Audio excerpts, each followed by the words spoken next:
Here with London Knights assistant GM Rob Simpson. Rob, does this feeling ever get old? You've done this a lot of times in your career with the Knights. Do any of them ever kind of feel old with this? Never feels old winning. It's a tremendous opportunity when you have a chance to win, and when you do, you just feel fortunate and blessed to be around the group of people that you're with every day, and the players and the staff and everything. It never gets old.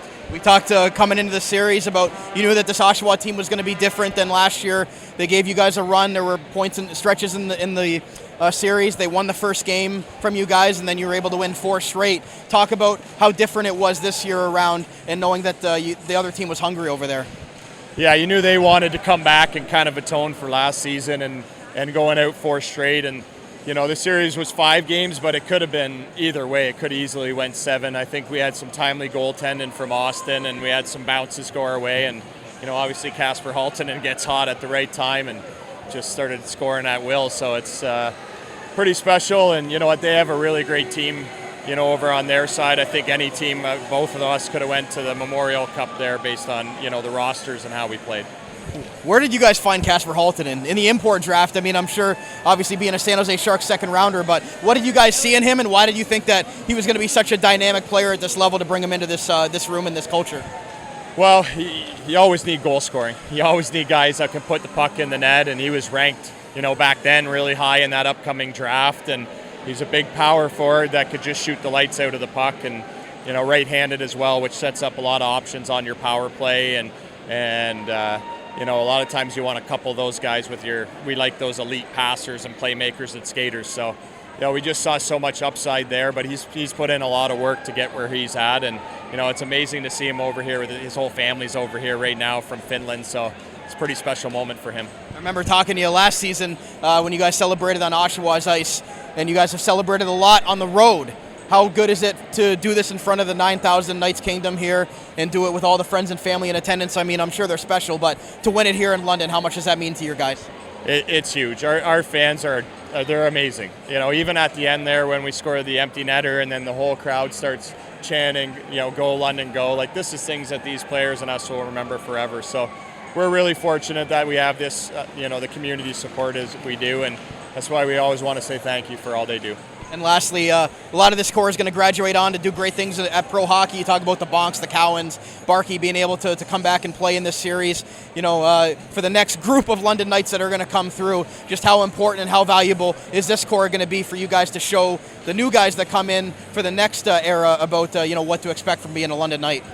I think it's huge. It's monumental. I mean, I think these guys see how hard it is and how much you have to sacrifice. I mean, all these guys out here, they played defense, they played the right way, they listened to the coaches, but collectively as a team, you have to play your heart out. You have to sometimes play through pain, and you have to do a lot of things to win. And it's good for our younger players to be able to see what sacrifices you have to make, and not only at the rink, but off the rink, how much you have to do as well, too. London Knights captain Denver Barkey. Denver, being able to dress tonight after everything you've been through, after the tough play against Kitchener in Game 1 of the West Final. How much did it mean to you to be dressed tonight, help the guys on the bench, get a couple of shifts, and experience this moment in front of the home crowd?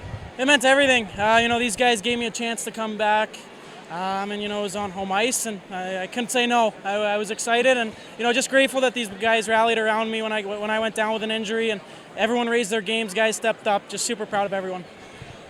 For yourself personally, off the ice, being able to help to motivate this group when you were still trying to rehab and get back yourself, how did you kind of go through this process of still coming in with a positive attitude and making sure the guys were focused and ready to go and go 16-1 in the playoffs?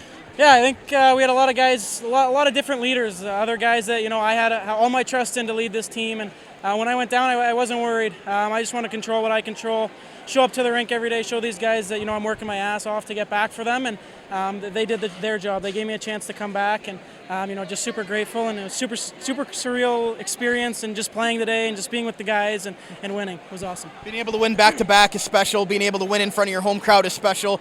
Being able to do it with this core that you've kind of grown up with as a young kid, now in your 4th year in the OHL, and doing it with a fellow Flyers prospect in Oliver Bonk. Talk about how special this group is, as a lot of you guys are going to be graduating on to do bigger and better things in the pros, and how much you guys are going to be bands of brothers for a long time. Yeah, it's special. We came in here at 16, and me, Oliver, Easton, we formed a tight bond, and we built around this for every year. And last year, we won, but came up short in the Mem Cup. So to give ourselves another shot at it this year at the Memorial Cup, we're excited. And growing up with these guys, seeing how far they've come, seeing them go first round in the NHL draft, all that stuff. It's been super cool to be a part of. And you guys have played a lot of hockey the last 3 years. OHL Championship last 3 years. A lot of miles. You guys have played a lot of games. Well prepared, and maybe some unfinished business. You said hoisting that Memorial Cup, but for you personally, how much has this whole experience meant to your journey and your growth as not only a hockey player but as a young man? Yeah, this game's taught me a lot ever since I was a young kid. But I think a lot of credit to this coaching staff, and building this team and building us players to fit certain roles, and just developing us ever since we were 16. These guys have made it hard, but we've given back to them, and we've worked our hardest. So yeah, like I said, it's just really cool to share this moment with everyone I've spent time with, and spent hours in the gym on the ice working with them. And then last question for you, as far as setting the standard for the next group of London Knights, as the captain, having your Barkey's Buds initiative, and being a humanitarian of the year in the OHL, I'm sure you take great pride in that, but then also leaving an example for the next crop of London Knight players, and as well a lasting impression on the young people that are in this London community. Yeah, no, it's been great. The fans have treated me so well, and I keep on saying that was the reason why I started up Barkey's Buds. I want to give back, because this fan base has rallied around me and all my teammates all 4 years in London. So to win the humanitarian award, obviously a huge honor, and I was just happy to be able to give back to this community. They've been so good to us. Here with nice defenseman Sam Dickinson. Sam, 3 years in the league, Western Conference champion your first year, back-to-back OHL Championship last 2 years. It's been quite the ride so far in your junior hockey career. Have you had a chance to reflect on how special this is? Yeah, I mean, it really is hard to put into words. Coming in, it made it feel like it was normal to get here, but obviously over the years, I've become more grateful for the opportunities that we've had as a team, and the teams that we've put together. There really is something special here in London, and especially over these last couple of years.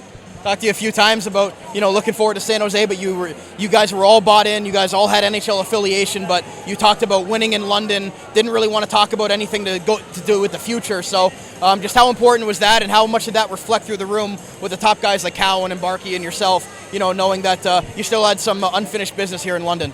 Yeah, to be honest, that was priority number one. We were all here for a reason. To develop as players and to get better, and to win a championship coming off last year and even the year before with the guys who have been around for 2 years now. It's always been to get back to this point, and to get where we're going next. And I got to ask you, both being Baby Shark prospects with Casper Halton, and how much are you looking forward to possibly playing with him in the future, and knowing that he's got that type of shot, and being able to reminisce on those times maybe in the future? Yeah, I mean, I couldn't be more grateful to have a guy like that to, go on to the next chapter with. And, he's obviously going to do unbelievable things, for the Sharks organization. And, yeah, I mean, we're both so excited to be part of, the future that's being built there. Being able to do it in front of Knights Kingdom, I know that meant a lot to you in the last postgame that you guys have talked about. Now that you've been able to do it and win this at home, the other trophies are great and the other championships are special in their own right, but being able to win it in front of this crowd, can you even put into words what that means to you guys?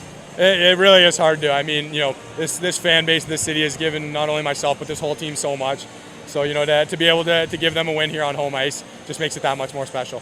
And lastly, some of the guys graduating on, a lot of the core, moving on to do great things in the future. What's the message to those younger guys that are coming in now that you've set the standard of what it's to be a London Knight and the championship pedigree for those guys to carry your legacy on? Yeah, obviously, it takes a lot of hard work. You don't just come in, wear a London Knights jersey and get to be on a team like this. It takes hard work. It takes a lot of things, and you listen to Dale and what they've got for you. Chances are you're gonna end up in a pretty good spot personally and as a team. Here with back-to-back OHL champion Landon Sim. Landon, first off, how does that sound? You guys being able to go back-to-back J. Ross Robertson Cups with this special group that you guys have had, with a lot of you guys moving on to great things in the pros. Yeah, we love each other. It's such a mental battle being able to do it back-to-back, but, it's the best feeling in the world in front of these awesome fans. Best feeling ever, playing my last ever game at the Bud, winning a championship, so yeah. Yeah, is it any better of a storybook to be able to win it on home ice, close out your junior hockey career and everything you've kind of been through, to get to this point? Have you had a lot of time to kind of reflect on how far you've come? Yeah, it's what you dream of. It's been the best year of my life. All the guys have made it one of the best years of my life, and it feels like a dream. Winning your last ever game at junior in the OHL before the Mem Cup in your own rink in front of 10,000 fans here. So yeah. And then looking at your missing tooth reminds me of when your dad played. How instrumental was he in this process for you, helping you get through, the ups and the downs, how long the season is, how long of a grind it is, how much have you leaned on him, and how much has he meant for you to get to this point? Yeah, a ton. It was really hard on me growing up, but I feel like that's what you need. That's why I'm the way I am, and I love the way I play, and I love battling every day for the team, and I can't wait for the Memorial Cup. And you love playing with these guys, and obviously nobody's 100% at this time of year. You guys are all playing through a lot, and for you personally to be able to earn, an AHL contract with the Toronto Marlies, just how much does that mean to you, and how much does that show kind of what the work you've put in to make a good tape and then to be able to earn that? Yeah, it's a prestigious organization there in Toronto, and I can't wait to get started. It's been a lot of work put in over the years, and I just can't wait to get started, but we got some work to finish up first here in the Memorial Cup, so yeah. And then lastly, what was the moment when you scored kind of the dagger there and that nice celebration? Was that something that just kind of happened and came to you in that moment? Take me through that. Yeah, the puck, BMO with a nice drive, the puck was in the air and batted out of the air, puck went in, the building kind of erupted and just did something, just kind of went crazy. Amazing feeling, in that tight game. That's a hell of a team over there on the other side, and yeah, it's the best feeling in the world. So yeah. Here with London Knights defenseman Andoni Fimis, OHL champion. First off, how does that feel, given the roller coaster that your season's been, starting off in the BCHL, coming back here? How much does that mean to you? Yeah, it's pretty cool. Never thought I'd get a chance to play in the OHL, and coming to London, it's been the best time of my life. And we still have the Memorial Cup, but this is really cool, and we're going to enjoy it.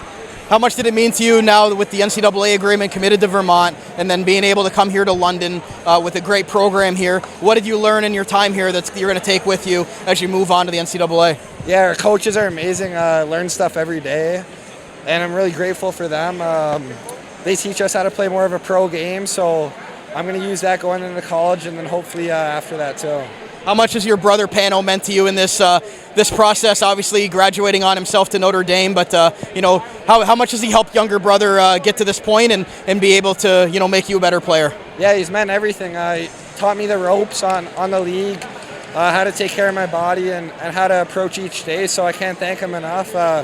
Obviously, he had a great career and is going on to Notre Dame next year. So I think he's going to do some great things there too.